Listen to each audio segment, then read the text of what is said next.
So, hello mga kalingap, mga kapinatics natin dyan. So, yun na nga. Ito, bagong great news to. Kahapon lang in-story ni Joy na isa na siyang eligible para makatanggap ng parangal ay para makapag-duty sa mga ospital. Ito nga, kung tawagin sa mundo ng nursing is capping and pinning. Ano po ba itong capping and pinning, mga kalingap? So, yun na nga po, mga kalingap, no? May pinost si Joy sa kanyang story kahapon lamang, which is yun nga, isa siyang email na tanggap niya from kanyang school, and nakalagay dito nga, basahin natin mga kalingap, no? Congratulations, Joy Aquino. I would like to inform you that you passed the qualifying exam and OSCE 2025. Himahimayin po natin ito. Ano po ba yung qualifying exam? Sa mundo kasi po ng nursing, binubusisi talaga yan eh. Hinihimay-himay talaga bawat estudyante dyan. Hindi talaga, parang sinasala kung tawagin. Mas matibay yung screening dyan eh. Yung qualifying exam na yun, isa siyang written exam na kung saan dapat mo muna itong ipasa bago ka makapag-proceed sa susunod na hakbang, sa susunod na mga taon sa nursing. Pag hindi mo na ipasa itong exam na to, hindi ka eligible na makapag-proceed. So, ibig sabihin lang yan, si Joy, napakasipag mag-aral, napakagaling, and naipasa niya ng walang kahirap-hirap itong qualifying exam na to. Ano naman po yung OSCE? Sa mga viewers po natin dyan, mga kalingap natin na nagtataka, ano ba yung OSCE 2025? Ang OSCE po is, ano siya, parang return demo siya. Return demo, kunwari, yung mga hand washing, paano mag-hand washing, paano mag-gloving, paano mag-blood pressure. Yan, mahalaga yung paano mag-blood pressure, kumuha ng pulse rate, magkuha ng temperature. Yun po yun. May exam din po yan, kaso more on practical exam siya. Practical exam, kunwari, papasok si Joy sa isang kwarto, may clinical instructor na nakaupo, and kukuhaan niya, parang i-demonstrate niya kung paano kuhaan ng blood pressure yung kanyang pasyente. Una, ginagawa niya parang papakalala mo na, introduce yourself. Good morning po, I am Joy Aquino.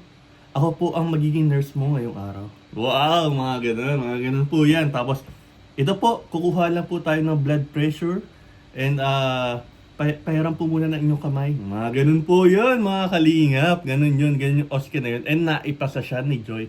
Practical exam po yan.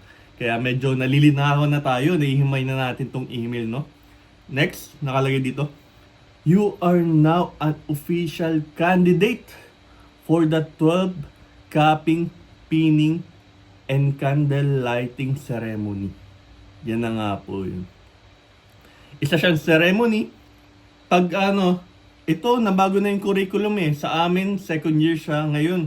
After first year siguro, parang second year na din si Joy, di ba? Second year siya sa amin eh. Pero ngayon yata after first year, pwede na makakapping and pinning eh. Ano siya?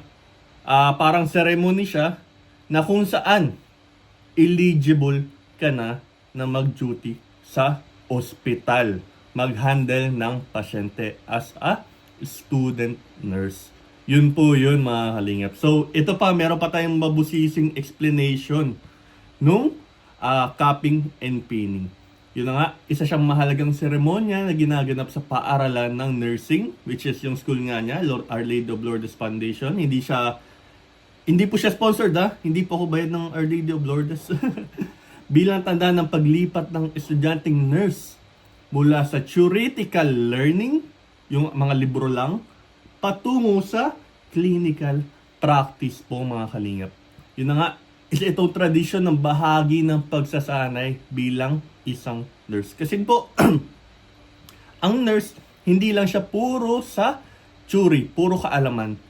More on practical din siya. Kung paano ka mag-handle ng pasyente, paano mo alagaan ang iyong pasyente, paano ka magbibigay ng care sa iyong pasyente. Which is nakikita natin kay Joy Diwata. So So yun na nga, layunin ng capping ceremony, pagkilala sa progreso ng estudyante sa kanilang pag-aaral. Pagbibigay ng achievement ba? Pagbibigay pugay sa kanilang dedikasyon at kahandaan na magsimula ng hands-on clinical experience. Ito pa, formal na pagsisimula, which is nabanggit ko na kanina, ng clinical duties sa mga ospital o health instruction. Ito makikita natin kalingap na si Joy na magsusuot ng cap sa kanyang ulo, and all white na talaga siya, which is naka all white naman na siya, pero yung all white siya na dress na makikita natin sa mga nursing students natin, which is excited na makita na suot yun ni Joy, no? Pagpapaalala ng ethical at moral na responsibilidad ng isang nurse. Yan. Grabe. Sobrang excited na ako para kay Joy Diwata. Nagbibigay ito ng mas malawak pa na opportunity sa kanyang pag-grow as a nurse po. Karaniwang bahagi ng seremonya, paglagay ng cap o headpiece nga sa mga estudyante. At sa lalaki naman, yung pin or badge para sa mga lalaki. Yung pin sa amin, pin ang natanggap ko. Wala akong natanggap na cap. Sorry, unfortunately. Pin siya. And meron makakatanggap din si Joy dyan ng pin, yung nameplate niya. Kunwari, Francine Joy Aquino, student nurse. Tapos yung name ng school niya. Yung pin din, parang simbolo din siya na isa siyang nurse na. Pagsuot ng uniforme, yun na nga, kadalasang puti. Bilang simbolo ng kalinisan. Yan, purity, professionalism at serbisyo nga po sa mga pasyente na. Yan, manunumpa din sila dyan, maggagawa din sila ng oath para ipahayag ang kanilang dedikasyon sa profesyon na ito. Pagbibigay ng mensahe mula sa mga guro, administration, and tagapagsalita. Pag-alalay sa mga magulang.